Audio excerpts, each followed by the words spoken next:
अस्सलामुअलैकुम। मैं आपका दोस्त मोहम्मद फैज़ान और आप देख रहे हैं आपका अपना यूट्यूब चैनल आईसीसी टेक्निकल।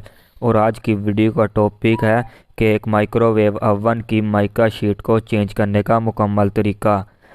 और अगर वो ब्राउन हो जाए तो उसे चेंज करना लाजमी है, क्योंकि आपके माइक्रोवेव अवन की हीटिंग गन ख़राब हो सकती है और अवन का बहुत ज़्यादा मसला ख़राब हो सकता है।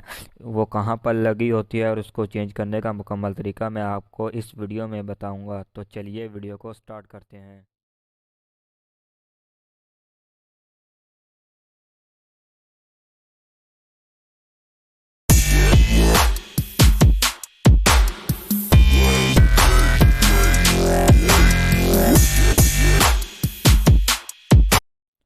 दोस्तों, ये हमारी जो हमारा लाइट वाला बल्ब है, इसके साथ ही ये हमारी माइका शीट लगी हुई है।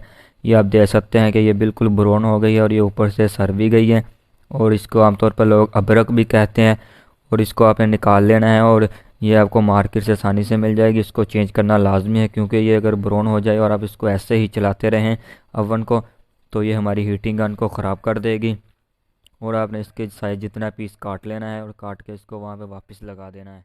और इसको आप हर 3 माह बाद लाजमी चेक किया करें कि ये बिल्कुल सही है, या अगर ब्राउन हो गया है तो इसको लाजमी चेंज कर दिया करें।